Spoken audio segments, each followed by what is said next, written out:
नमस्कार, आप देख रहे हैं अपना बिहार और मैं हूं आपके साथ विभा उपाध्याय। राष्ट्रपति के शपथ ग्रहण में नीतीश कुमार के शामिल नहीं होने पर जेडीयू ने अपनी चुप्पी तोड़ी। उपेंद्र कुशवाहा ने कहा कि हर कार्यक्रम में शामिल होना जरूरी नहीं है। नीतीश जी का अपना कार्यक्रम है, उसी में वो व्यस्त हैं। नीतीश कुमार के नहीं शामिल होने का कोई आशय या अर्थ नहीं निकाला जाना चाहिए। इसमें सवाल क्या खड़ा होना है। देखिए, हर कार्यक्रम में हर व्यक्ति जाए इसकी कोई ज़रूरत होती नहीं है। और राष्ट्रपति का तो चयन हो ही गया है, महज एक औपचारिकता शपथ ग्रहण की होती है, तो यही औपचारिक कार्यक्रम है। मुख्यमंत्री जी को बहुत सारा काम रहता है, तो कोई ज़रूरी नहीं है कि इस कार्यक्रम में आवश्यक रूप से शामिल होना ही चाहिए उनको, यह तो कोई ज़रूरी नहीं है। चूंकि आप लोगों ने समर्थन दिया था, उसके बाद एनडीए के सहयोगी भी हैं, तमाम मुख्यमंत्री को बुलाया गया, उसके बाद भी नहीं शामिल होना। नहीं, उसका कोई नहीं है। मुख्यमंत्री जी का अपना काम है और उसके आधार पे वहाँ ज़्यादा जाना जरूरी है अभी औपचारिक कार्यक्रम में, या यहाँ रहना ज़्यादा जरूरी है, इसका डिसीजन तो वही करते हैं और उसके हिसाब से इसको कोई अलग से बहुत देखने की जरूरत नहीं। तो अब इस पूरे घटनाक्रम पर राजनीतिक बयानबाजी भी शुरू हो चुकी है। आरजेडी नेता शिवानंद तिवारी ने कहा कि नीतीश के मन में क्या है वो सिर्फ नीतीश कुमार ही जानते हैं। आपने जिस उम्मीदवार का समर्थन किया है उस उम्मीदवार का शपथ होने जा रहा है और उसमें जो है आप शामिल नहीं हो रहे हैं, जबकि आप घटक हैं, माने पार्टनर हैं, एलायंस है आपका।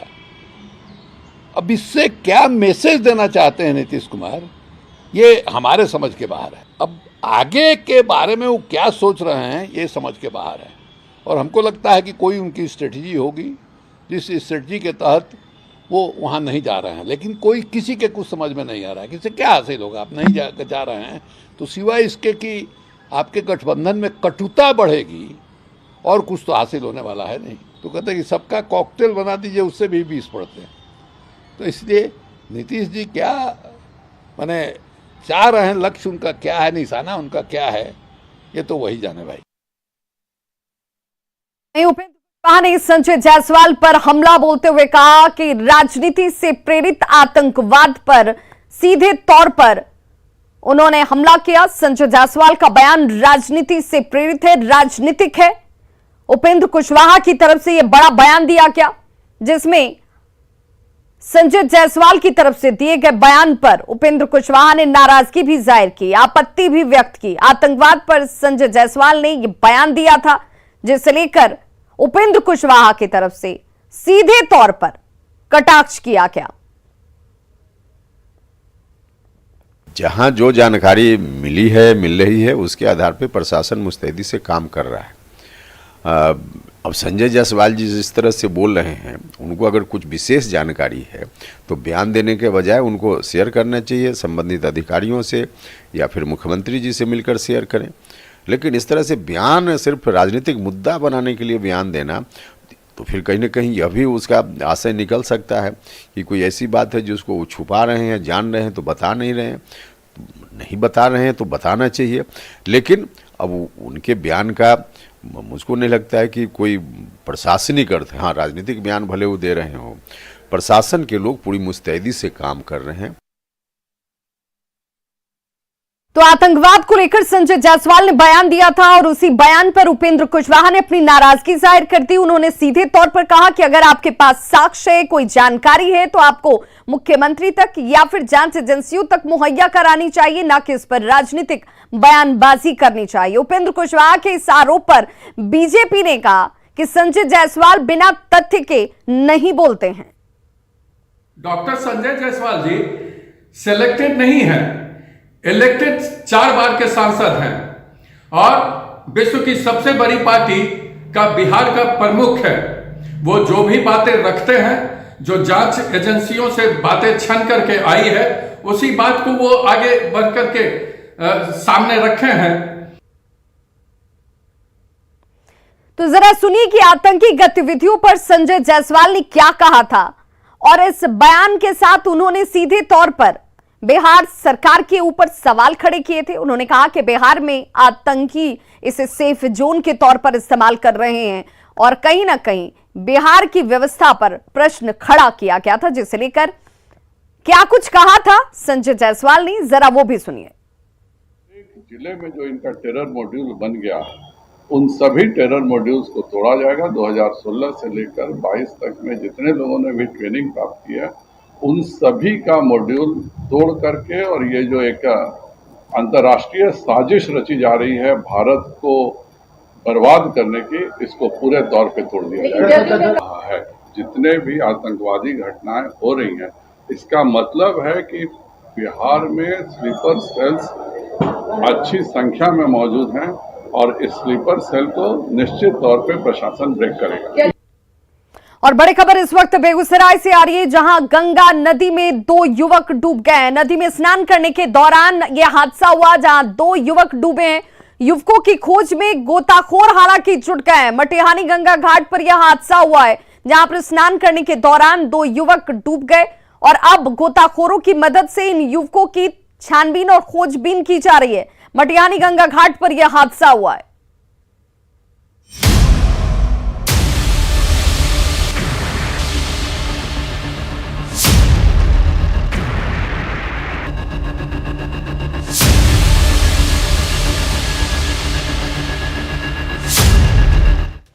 छपरा में खैरा के पटाखा फैक्ट्री में हुए विस्फोट में 6 लोगों की मौत हो गई। विस्फोट इतना भीषण था कि धमाके में 3 मंजिला मकान पूरी तरह से ध्वस्त हो जाती है। ब्लास्ट की इंटेंसिटी का अंदाजा इस बात से लगाया जा सकता है कि धमाके वाली जगह से करीब 100 मीटर की दूरी पर सैकड़ों ईंट टूटकर गिरे थे। ग्राउंड रिपोर्ट से संवाददाता संजय कुमार, और उस रिपोर्ट के जरिए आप भी समझिए कि ग्राउंड रिपोर्ट में क्या कुछ दिखा है।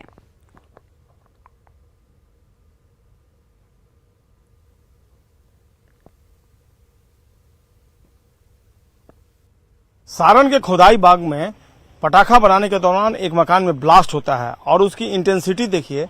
ये जो आप बिजली का पोल देख रहे हैं और वो इसके जो ईंट उड़े हैं मकान के, उसने उसको भी डैमेज किया। और देखिए कैसे वो झुक गया नीचे की तरफ, और मकान की ईंट जो है वो चारों तरफ बिखर गई। एक तस्वीर थोड़ा आप देखिए, यहाँ पर एब्स्टेकल के रूप में ये दीवार खड़ी है और मकान के ईंट यहाँ तक पहुंचे हैं। इससे आप अंदाजा लगा सकते हैं कि इंटेंसिटी कितनी ज्यादा थी। यानी मकान में जब ब्लास्ट हुआ था तो उस समय तीव्रता इतनी अधिक थी कि ईंट उड़कर जो घटना स्थल है वहां से इतनी दूर तक आकर गिरे हैं। ऐसे में अंदाजा लगाना मुश्किल नहीं है कि जो एक्सप्लोसिव क्रैकर के मैन्युफैक्चरिंग के लिए रखे गए थे उनकी इंटेंसिटी काफी ज्यादा थी। ये जो घटनास्थल जहां पर आप जेसीबी मशीन देख रहे हैं ठीक उसके बगल में है, और वहां से मकान की ईंट जो है वो लगातार ब्लास्ट के बाद उड़कर यहाँ पर आए हैं। और ये जहां पर फील्ड है जहां पर हम इस वक्त खड़े हैं, चारों तरफ जो आप ये ईंट देख रहे हैं ये उसी मकान के हैं जहां पर क्रैकर बन रहे थे। और कई डब्बे जो हैं इस वक्त आपको दिख रहे होंगे, और सबसे ज्यादा ईंट बिखरे पड़े हैं। यानी आसपास के लोग अगर यहाँ पर इकट्ठे होते तो निश्चित तौर पर कई लोगों को यहाँ पर जख्म पहुंचता, कई लोग इंजर्ड होते। और ये गनीमत रहा कि उस वक्त फील्ड में कोई नहीं था घटनास्थल के वक्त, चूंकि 10:30 बजे की ये घटना बताई जा रही है। चारों तरफ जो आप ईंट देख रहे हैं उसी मकान के हैं। तो इंटेंसिटी को लेकर अब कोई शक नहीं है कि काफी ज्यादा इंटेंसिटी थी। जिन लोगों से बात हुई या फिर पुलिस अधिकारी मानते हैं कि जो एक्सप्लोसिव रिकवर यहाँ से हुए और जिन एक्सप्लोसिव से मैन्युफैक्चरिंग का काम चल रहा था उसकी इंटेंसिटी काफी घातक थी। सवाल यही है कि इतनी इंटेंसिटी वाली एक्सप्लोसिव से क्रैकर का निर्माण हो रहा था, पटाखे बन रहे थे, ये संयोग ही रहा कि आज तक कभी कोई घटना नहीं घटी और लापरवाही बरती गई, चाहे जिस स्तर पर बरती गई हो। इंटेलिजेंस का भी ये फेलियर है, क्योंकि थाना स्तर पर भी इंटेलिजेंस को अपॉइंट किया जाता है और उनका ये काम है कि थाने के अंदर जो जुरिडिक्शन है थाने का, वहां पर किस तरह की गतिविधियां कहां पर किस जगह चल रही है उसकी छानबीन करें। आपको याद होगा कि पिछले दिनों भागलपुर में भी ये घटना घटी थी और थाना की भूमिका जो थी वो सवालों के घेरे में थी, क्योंकि बम बनाया जा रहा था एक मकान में और थाने को इसकी भनक तक नहीं थी। बहरहाल इस मामले में भी कमोबेश घटना वही है। जिलाधिकारी पूरे मामले की जांच के बाद कार्रवाई का भरोसा जता रहे हैं, लेकिन देखना होगा जब कार्रवाई होगी तो कौन कौन से लोग इसके दायरे में आते हैं। कैमरा पर्सन सुबोध के साथ संजय कुमार, न्यूज 18, खुदाई बाग, छपरा। और अब आपको दिखाते हैं ब्लास्ट की एक और तस्वीर। न्यूज 18 पर सबसे पहले देखिए वो तस्वीर जिसमें ब्लास्ट के बाद मकान ध्वस्त हुआ था। तस्वीरों में आप देख सकते हैं कि ब्लास्ट कितना तेज था, इसकी इंटेंसिटी कितनी ज्यादा थी, जहां पर मकान का मलबा जो है वो दूर तक जाकर गिरा हुआ नजर आ रहा है। और ये वो तस्वीर है जहां पर ब्लास्ट होती है और सिर्फ कुछ देर के लिए आग के गोले ही नजर आए, धुएं नजर आए और मकान मलबे में तब्दील हो गया। इससे पहले भागलपुर और गोपालगंज समेत बिहार के कई जगहों पर ब्लास्ट की घटनाएं हो चुकी हैं। इसके बावजूद सारण प्रशासन अलर्ट नहीं था। यह बड़ा हादसा हो जाता है और इस हादसे के बाद सवाल उठता है कि ब्लास्ट की घटनाओं पर आखिर डीएम साहब अलर्ट क्यों नहीं हुए? ब्लास्ट की घटनाओं से प्रशासन ने कोई सबक क्यों नहीं लिया? ब्लास्ट की ऐसी ही घटनाओं के बाद क्यों अवैध फैक्ट्रियां जो हैं वो बदस्तूर चल रही हैं? ब्लास्ट की घटनाओं के बाद भी विस्फोटकों का भंडारण क्यों हुआ, क्यों किया जा रहा है? क्या प्रशासन किसी बड़ी वारदात का इंतजार कर रहा है? ये तमाम सवाल जो घटनाओं के बाद एक बार फिर से खड़े हैं, लेकिन घटनाओं की पुनरावृत्ति हो जाती है, लेकिन इन सवालों को लेकर गंभीरता बरती नहीं जाती अधिकारियों की तरफ से जिनकी ये जिम्मेदारी है। कटरीना और विक्की कौशल को धमकी मिली है। जी हां, ये बड़ी खबर इस वक्त आ रही है जिसमें कटरीना और विक्की कौशल को धमकी दी गई है। आदित्य राजपूत नाम के आईडी से ये धमकी कटरीना और विक्की कौशल को दी गई है। विक्की कौशल ने समझाने की कोशिश की, समझाने के बाद भी आरोपी की तरफ से धमकाया ही जाता है। अश्लील मैसेज भेजने का भी आरोप इस शख्स के ऊपर है। मुंबई पुलिस ने आरोपी की पहचान कर लिया है। यह दावा किया जा रहा है कि आरोपी की पहचान हो चुकी है। विक्की कौशल की तरफ से उस शख्स को समझाने की भी कोशिश की गई, लेकिन उसके बावजूद धमकी मिल रहे हैं, मैसेज ऐसे पहुंच रहे हैं। और एक बार फिर से रुक करते हैं बिहार की खबरों की तरफ। तो वैशाली में साधु के वेश में घूम रहे 5 संदिग्धों को गिरफ्तार कर लिया गया। मुस्लिम समुदाय से संबंध रखने वाले ये लोग बसहा बैल लेकर घूम रहे थे। सभी उत्तर प्रदेश के रहने वाले हैं और उन्हें हाजीपुर के कदम घाट से पकड़ा गया। बिहार के लोग हो जाएं सावधान, साधु के वेश में घूम रहे मुसलमान। मुसलमानों को क्यों धरना पड़ा साधु का भेष?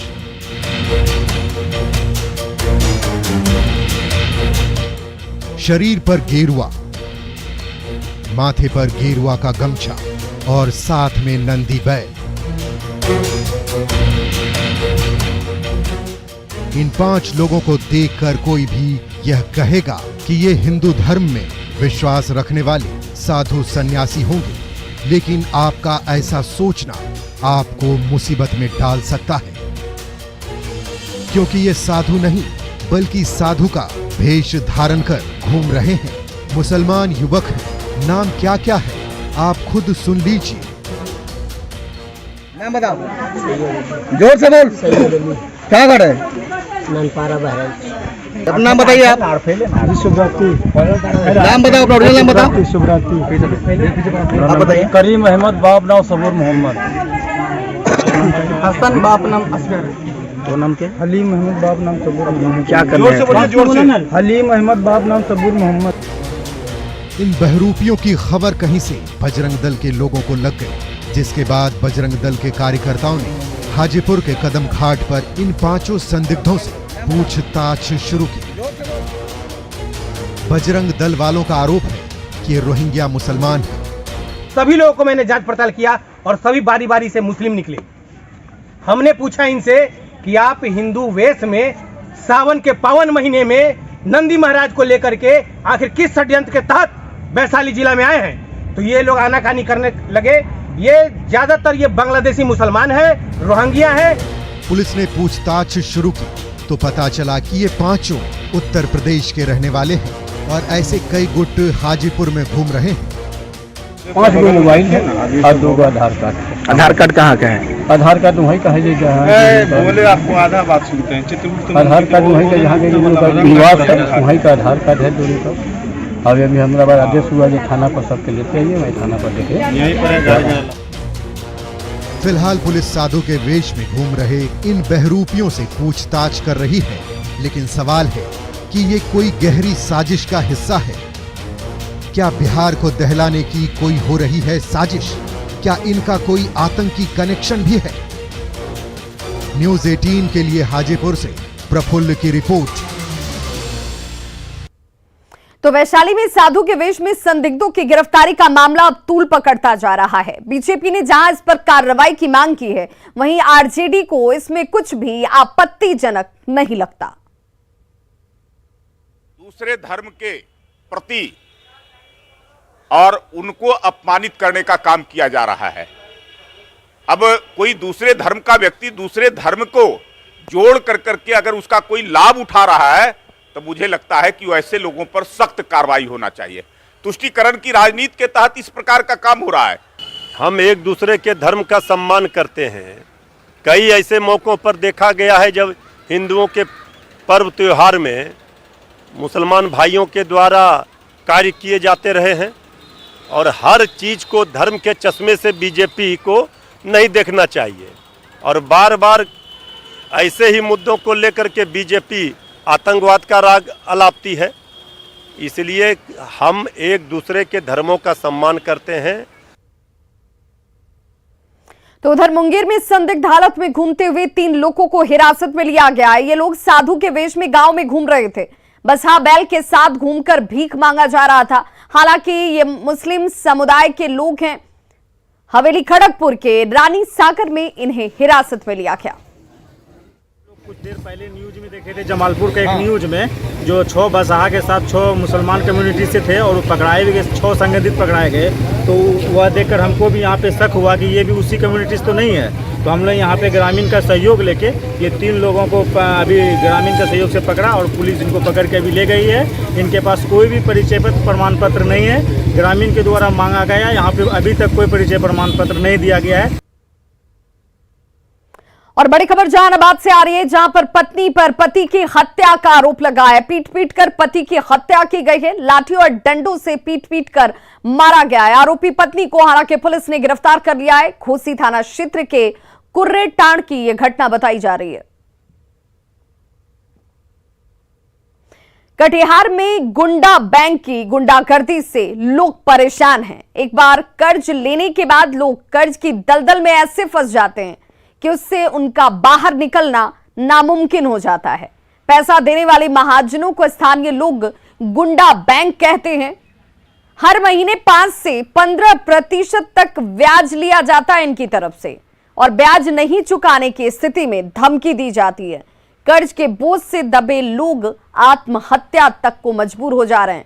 कटिहार में सरकार की ओर से बैंकिंग व्यवस्था दुरुस्त है, लेकिन अशिक्षा और जटिल बैंकिंग व्यवस्था की वजह से लोग आज भी महाजनों के कर्ज में दबे जा रहे हैं। उनसे ही कर्ज लेने को वो प्राथमिकता देते हैं और कर्ज लेकर बुरी तरह से इसके जाल में फंस जाते हैं। ब्याज चुकाना ही इनके लिए मुश्किल हो जाता है और ऐसे में मूलधन चुकाना यह संभव ही नजर नहीं आता। मतलब पैसा लिए थे, वो टॉर्चर करता है, ऐसा लगता है कि हम आत्महत्या कर लें, इस तरह से जो है हरदम धमकाता है, बोलता है। मैं बहुत परेशान है, हम अंदर से बहुत टूट गए हैं। इतना टॉर्चर करता है कि हम बता नहीं सकते हैं। कितना पैसा लगता है लगभग 5 लाख रुपया। प्राकृतिक आपदा बेरोजगारी के लिए सीमांचल के ये इलाका हमेशा महाजनों के कर्ज तले दबा होता है। बताते चले ये सीमांचल में एक बड़ा रैकेट चलता है। इस रैकेट को स्थानीय भाषा में गुंडा बैंक कहा जाता है। इस गुंडा बैंक के माध्यम से छोटे मोटे लोगों को एक ऋण दिया जाता है, उसको लेकर एक बड़ा सूद का रकम वसूला जाता है। लेकिन मज़ेदार बात यह है, ये कटिहार का अंचल कार्यालय है और इस कार्यालय के जो अधिकारी हैं वो बताते हैं कि इस तरह का कोई भी जो सूद का वैध वेंडर नहीं है। यानी पूरे इलाके में जो सूद का कारोबार चल रहा है वो पूरी तरह से अवैध है और अगर इस तरह की बात प्रशासन के सामने आएगी तो इस पर निश्चित कार्रवाई होगी। तो आप समझ सकते हैं कि ये जो गुंडा बैंक है ये किस तरह से चल रहा है और इस पर लगाम लगना कितना जरूरी है। सुब्रत, न्यूज़ 18 कटिहार। तो प्रशासन भी मानता है कि इस तरह से सूद पर पैसा लगाना गैर कानूनी है और इस तरह की वसूली भी गलत है, लेकिन शिकायत के अभाव में प्रशासन कोई कार्रवाई नहीं कर पाता। एक भी आवेदन प्राप्त नहीं हुआ, न इस तरह का कोई मामला प्रकाश में आया है। क्या है इसमें, कैसे? इसमें साहूकार अधिनियम है सरकार का बना हुआ। साहूकार अधिनियम के तहत इसमें जो इस तरह के लेन देन व्यापार करते हैं उसको रजिस्ट्रेशन कराना होता है। एक विहित शुल्क है, प्रोफार्मा है, वो हम लोग जमा करा के उसमें चालान जमा होता है। वो एक प्रक्रिया के अधीन सरकार का घोषित है, उसमें हम लोग उसको लाइसेंस इशू करते हैं। लेकिन अभी तक पिछले हम 2 सालों में कोई परिवार आवेदन। तो खबरों का सिलसिला लगातार जारी है। आप देखते रहिए न्यूज़ 18 बिहार झारखंड। यहाँ खबरों का सिलसिला कभी नहीं थमता।